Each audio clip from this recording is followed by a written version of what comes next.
Bendiciones, mis amados hermanos. Aquí el pastor Carlos Armando, como todos los miércoles en tu podcast, un cafecito con mi pastor. Me quedé pegado. Un cafecito con mi pastor. Y qué bendición poder conectarnos aquí por medio de esta plataforma, el poder hablar de la palabra del Señor, el poder reírnos, el poder expresarnos y sobre todas las cosas, escuchar lo que Dios tiene para con nosotros hoy.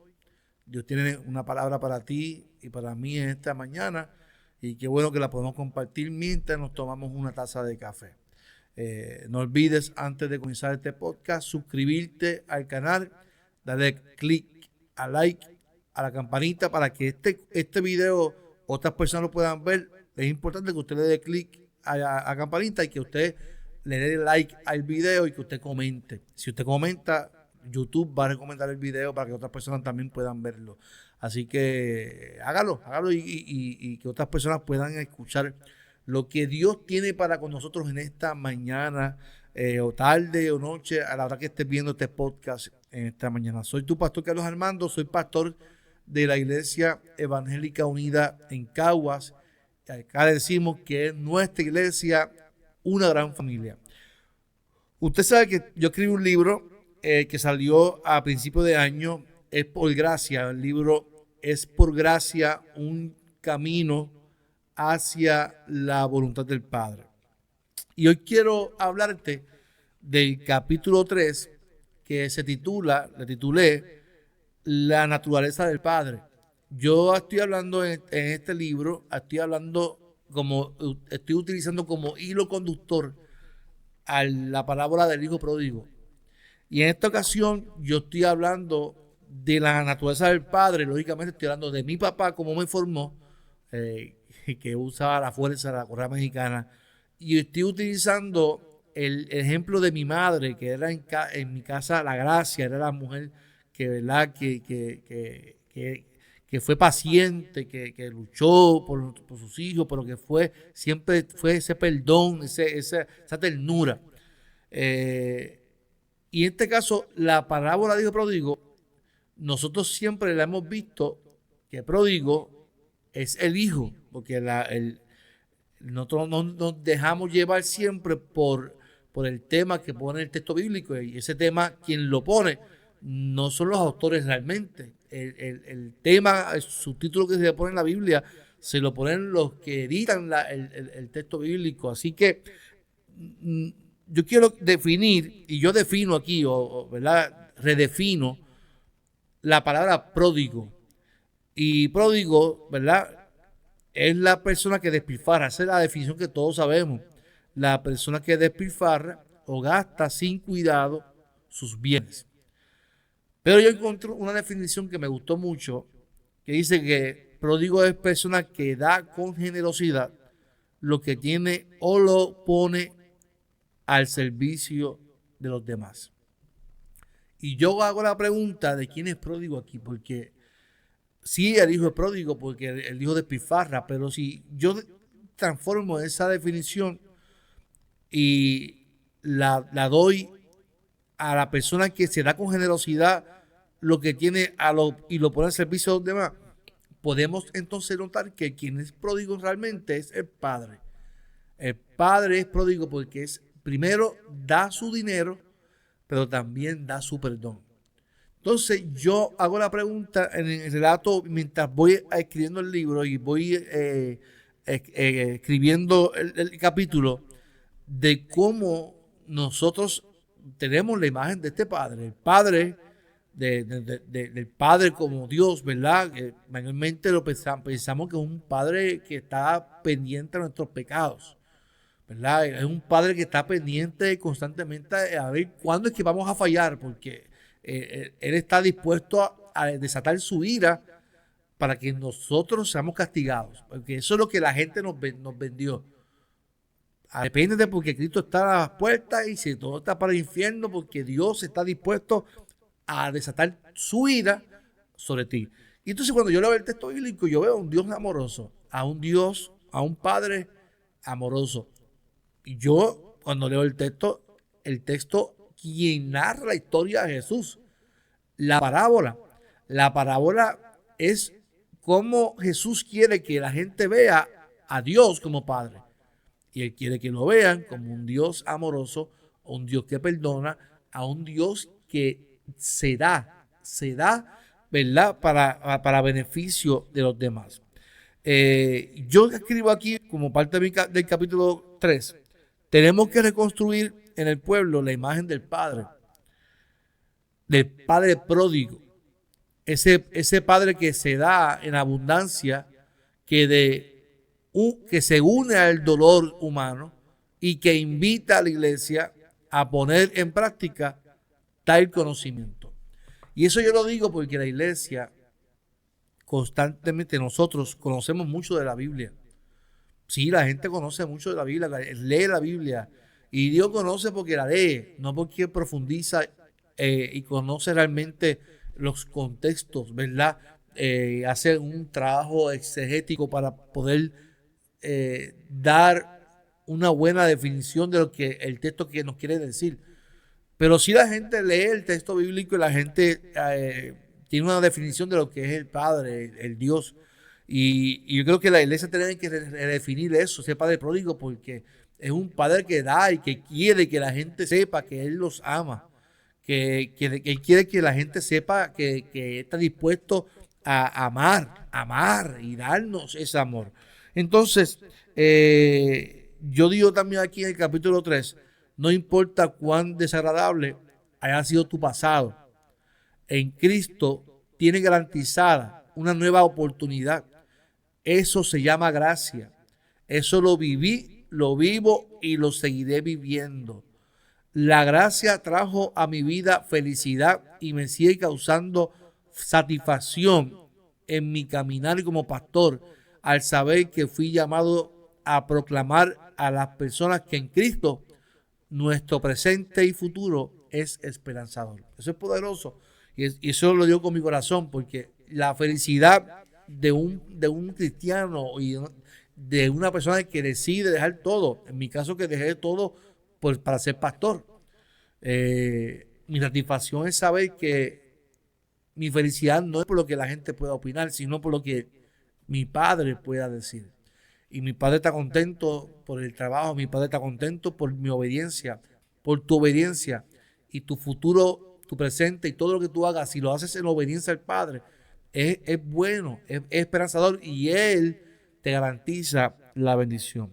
Y es interesante que cuando nosotros conocemos al Padre y vamos al Padre, en el caso del Hijo, que el Hijo decide, después de estar comiendo comida de cerdo, decide ir al Padre, el Padre le hace libre del pasado. Y yo creo que nosotros tenemos que entender que cuando nosotros nos conectamos con el Padre, nuestro pasado queda ahí mismo en el pasado. El problema es que nosotros, los seres humanos, constantemente nos gusta recordar y traer a nuestra memoria esos eventos que posiblemente nos martirizan y nos hacen daño. Yo en el libro hablo de la importancia de saber que nuestro Padre nos perdona y que Él desea hacer cosas nuevas en nuestras vidas. Yo menciono en el caso de Moisés. Moisés, hablo en el texto, dice, años después, cuando Moisés ya era adulto, fue al lugar donde los hombres de su pueblo trabajaban como esclavos. De pronto vio que un egipcio maltrataba a un israelita y miró a todos lados y como no vio a nadie, mató al egipcio y lo enterró en la arena. Y yo digo, eso en cualquier lugar, en cualquier liga es un homicidio. Moisés mató a una persona para defender a otro. Eso es homicidio en cualquier lugar. Eso es homicidio y merece un castigo. Sin embargo, Moisés, sabiendo Dios que en su corazón había tal actitud, tal acción, Dios lo llamó porque conocía su corazón y conocía su arrepentimiento. Y no miró su pasado, miró su presente y su futuro. Y lo llamó para liberar, para ser parte, ¿verdad? Ser parte del proceso de la liberación del pueblo de Israel. Moisés fue llamado por la gracia de Dios. Por la gracia de Dios lo llamó para, lo escogió para ser parte del proceso. Y yo digo aquí en capítulo 3, no limitemos a Dios en lo que Él desea hacer con nosotros. Dejemos de presentarle nuestras quejas o nuestras cartas del pasado, porque Él quiere hacer cosas nuevas en nuestras vidas hoy. Moisés presentó su carta del pasado: yo soy tartamudo, soy gago, soy así, soy así. Y eso hacemos nosotros muchas veces. Yo lo hice también. Pero ¿cómo yo voy a ser pastor si yo soy así, hice tal cosa en el pasado? Y muchas veces nosotros presentamos nuestras cartas del pasado. Pero no podemos limitar a Dios por lo que yo o tú o yo hicimos en el pasado. Dios desea hacer cosas nuevas. Y es interesante cómo Dios le habla al pueblo de Israel, porque el pueblo de Israel también vivía así. Vivía enmarcados en el pasado. Se quejaban con Moisés, se quejaban con sus líderes. Para eso nos trajiste aquí. Allá estábamos mejor. En el pasado estábamos mejor. Hasta con el faraón estábamos mejor. Porque no querían vivir el momento, la experiencia, el proceso. Y muchas veces los procesos son dolorosos. La gente piensa que el ser cristiano y obedecer a Dios te va a llevar por caminos hermosos. No, los caminos de obediencia son caminos difíciles y que nos invitan a vivir procesos. Los procesos son los que nos ayudan a madurar. Pero hay una palabra poderosa en Isaías, cuando en Isaías 43 dice: no recuerden ni piensen más en las cosas del pasado. No, yo voy a hacer algo nuevo y ya he comenzado a hacerlo. Estoy abriendo un camino en el desierto y haré brotar ríos en la tierra seca. Mire, esto es poderoso, pero la clave está en entender lo que Dios quiere traer. En psicología, fíjate que ya Dios utilizaba términos de psicología en la Biblia. En psicología se habla sobre el reemplazo de pensamiento. Cada vez que vengan eventos a tu vida, a tu mente del pasado, que te causan depresión, crisis, te causan tristeza, tú tienes el poder de reemplazarlos. Y en la iglesia yo utilizo mucho, le digo a la gente: ¿cómo tú puedes pensar o transformar tu mente, tu pensamiento de ese evento doloroso a un evento donde Dios te bendijo? Un evento que te traiga satisfacción, un evento donde tú recibiste la promesa del Señor. Pues mire, Dios le está diciendo eso al pueblo de Israel: no recuerden ni piensen más en el pasado. O sea, no traigas a tu memoria eventos del pasado, porque yo quiero hacer cosas nuevas. Si Dios quiere hacer cosas nuevas, para yo poder recibir lo nuevo, yo tengo que dejar de pensar en lo que me estanca. Yo tengo que dejar de pensar en lo que me paraliza. Y el pasado nos paraliza. El pasado nos estanca. Y Dios, dice el texto, que quiere hacer cosas nuevas en tu vida, en mi vida. Constantemente Dios desea hacer cosas nuevas. Y algo Dios quiere hacer. Algo Dios quiere hacer, que es algo nuevo en nuestras vidas. Yo también menciono en el capítulo 3, ¿verdad? Que yo espero que usted, si le gusta lo que estamos hablando, que usted pueda comprar el libro. Vivir recordando el pasado nos puede llevar al estancamiento, a soltar la mano de Dios que Dios ha extendido para que avancemos y caminemos con Él. Definitivamente, el pensar en el pasado nos estanca. Y dice también el libro, en el capítulo 3, necesitamos ministerios. Necesitamos ministerios con más gracia y menos odio, con más bondad y menos rencores. ¿Por qué yo digo esto en el libro? Porque en muchas ocasiones nosotros los cristianos vivimos con raíces de amargura, y eso tiene que ver con el pasado. Y si yo hablo en el libro de la importancia de un pastor, no entrar al ministerio con rencores. Porque si tú entras con rencores al ministerio, cuando empiezas a predicar, vas a empezar a predicar eso mismo: odio, rencores. Cuando tú escuchas a un pastor que constantemente lo que está hablando es por ejemplo, del legalismo, de la opresión que él vivió cuando fue joven, pues esa persona lo que vive es un rencor de cómo él fue reprimido en su juventud. Una persona reprimida en su juventud va a estar predicando todo el tiempo en contra del legalismo, de la iglesia donde estuvo, porque la iglesia donde estuvo, eso era el diantre. Entonces, eso no edifica, mi hermano. Cuando Dios nos llamó a predicar buenas noticias, a predicar la salvación, a predicar que Dios es bueno, la gracia del Señor. No estar tirando chifletas, como decimos nosotros los puertorriqueños, a ver, ¿sabe? A quién le cae el sello. Para nosotros poder ser efectivos, tenemos que trabajar nuestro pasado, permitir que Dios trabaje y sane nuestro pasado, porque Él desea hacer cosas nuevas. Y las cosas nuevas es buenas noticias, salvación, restauración, liberación. Eso es lo que hace Dios. Y Dios quiere que usted y yo proclamemos esas buenas noticias, que proclamemos salvación, que proclamemos lo bueno que Dios ha sido con nosotros. Por eso es importante que nosotros necesitamos ministerios con más gracias y menos rencores, con menos odio. Que utilicemos el altar. Mire, cada vez que yo escucho a un pastor o a un líder decir, esta es mi visión y el que no esté de acuerdo, ahí está la puerta para irse. Esos son síntomas de quemazón emocional. Son síntomas de quemazón. Cuando un líder se para, el que no esté de acuerdo conmigo se puede ir de aquí, porque aquí soy el pastor. Eso es soberbia, prepotencia, eso es orgullo, eso es pecado, mi amado.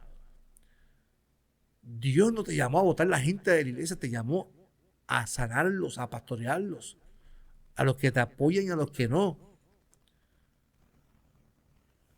Sí, a mí se me ha ido gente de la iglesia y eso es muy cierto. Se van porque toman su decisión de irse, no están de acuerdo con... Pero yo nunca votaría a alguien de la iglesia. Al contrario, hay gente que no está de acuerdo conmigo, pero lo dice en la oficina. Y yo los pastoreo, los visito, los acompaño y actualmente trabajan conmigo. ¿Por qué? Porque yo prefiero a alguien que esté así, que me va a ser honesto, a alguien que esté... Aplaudente, qué bueno que todo bien tú lo haces. Y al fin y al cabo después te tira la puñalada por la espalda. La realidad es que nosotros tenemos que trabajar y amar a la gente porque para eso nos llamó Dios. Así que es interesante ver que nosotros tenemos un Padre que nos ama. Y dice, y voy terminando con esto, dice el Salmo 103 porque yo comienzo el capítulo diciendo que nuestra sociedad tiene una imagen del padre, el padre machista, macharrán, de que ese padre constantemente es el que llega a la casa a ver televisión y la mujer es la que sirve, la mujer y él es el hombre de la casa. Entonces, el hombre maltrata, es fuerte con los hijos y la mujer es la tierna. Sin embargo, la Biblia establece, y yo siempre digo, la gente dice que no hay un manual para criar hijos. Yo creo que la Biblia es un buen manual para criar hijos.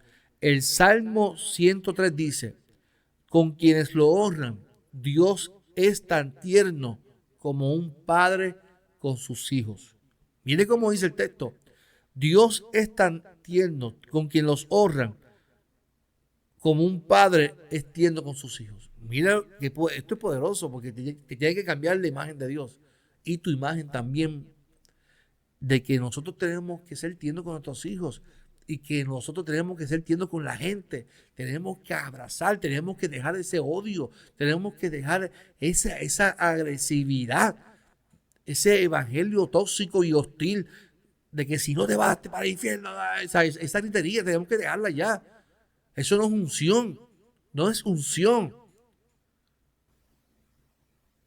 Nosotros tenemos que hablar de la gracia de Dios, las buenas noticias de salvación. Dios es bueno, Dios es bueno. Y Dios, así como Dios honran, así como los padres son tiernos con sus hijos. Wow, y Dios es tierno, como los padres, o ese atributo de tierno para el padre es poderoso porque mi papá, en el caso mío, me crió a mí dándome el catazo con una correa mexicana. Y eso así se formó él. Pero no porque mi papá me formó así, yo tengo que coger a Sebastián y a Karina, darle una correa.